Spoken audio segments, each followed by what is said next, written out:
표본의 값을 통계치라 했고 이것을 가지고 모수치 또는 모수를 추정한다 했는데 이 숫자는 정확하게 똑같을 수가 없습니다. 약 차이가 존재하는데 거기에 이 차이를 우리가 무엇이라 하느냐? 표본오차다 이렇게 말한다 이 말이에요. 표본오차다 이렇게 말해요. 당연한 것이 5,000명을 낸 값하고 10,000명의 추정값하고 똑같을 수가 없죠. 당연히 오차가 존재합니다. 그만큼 차이가 존재한다라고 하는 것이에요. 이것을 우리가 동의어로 표집오차라고 해요. 표집오차로 시험에 낸 적도 있으니까 알아두실 필요가 있습니다. 그러면 보세요. 첫 번째 정확도를 한번 따져보면 정확성을 따져보면 오류는 작을수록 정확한 거예요. 그렇죠? 네, 이것은 오류가 작아야 정확한 겁니다. 그래서 표본오차가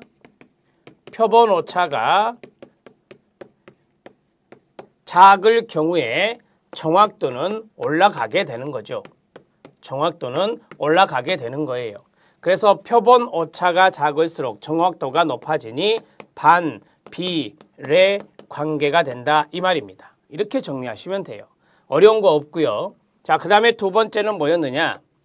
표본오차의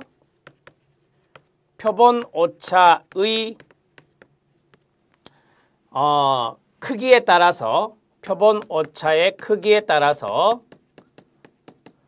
모수치를 추정하는 게 모집단을 추정하는 게 모수라고 그랬죠?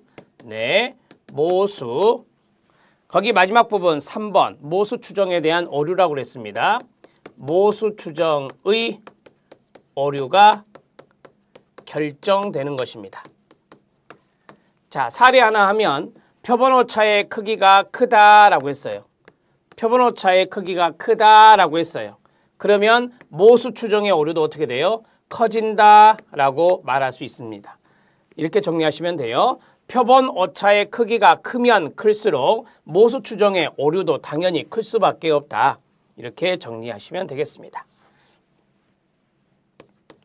자, 표본오차에 대한 부분들이 시험에 잘 나오니까 알아놓으실 필요가 있어서 적어드렸습니다. 자, 이제 신뢰 수준과 신뢰 구간이 있는데요. 신뢰 수준과 신뢰 구간은 표본의 통계치가 모수로부터 어느 정도 차이가 나는지를 보여줄 때 사용하며 신뢰 수준에다가 동그라미 1, 신뢰 수준은 표본의 결과를 통해 추정하려는 모수가 어느 정도 신뢰성을 갖는지 그러한 것들을 신뢰 수준이라 하고요. 신뢰 구간의 2, 신뢰 구간은 모집단의 모수가 일정한 확률을 가지고 보이게 될 값의 범위를 말합니다. 범위의 동그라미, 이러한 것들을 우리가 신뢰 구간이다 이렇게 정리할 수 있습니다.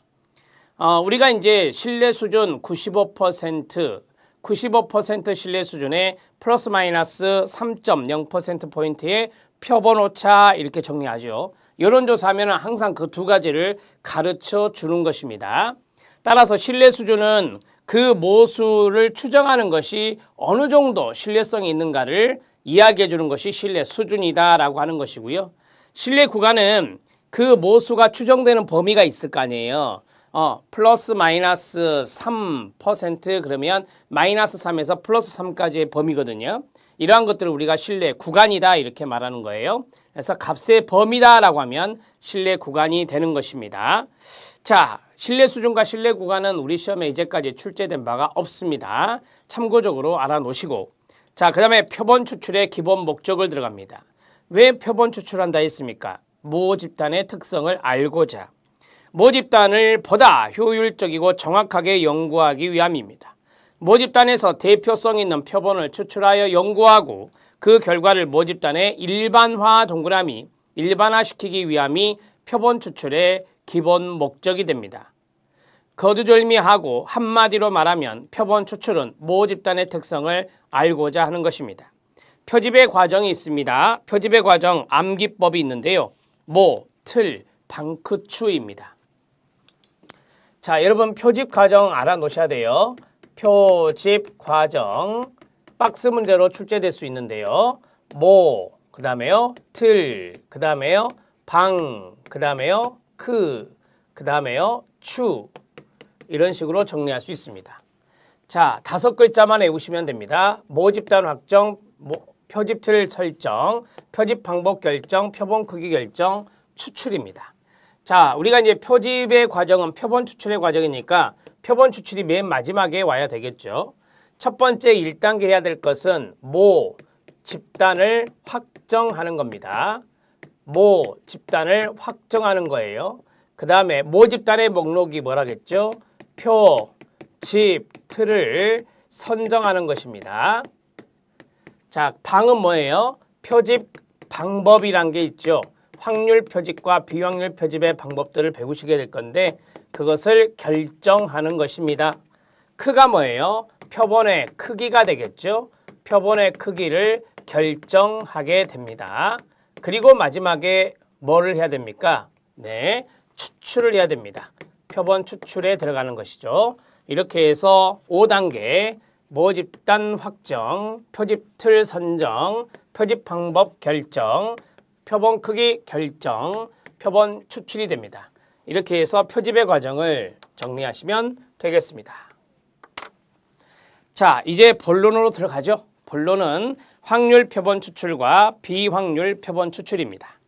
우리 시험은 대개 비확률보다는 확률이 더 잘 나옵니다. 확률 표본 추출 1번 별표 3개. 일반적으로 양적 연구에서 많이 사용하고요. 자, 2번 비확률 표본 추출 별표 2개. 자, 일반적으로 질적 연구에서 많이 씁니다.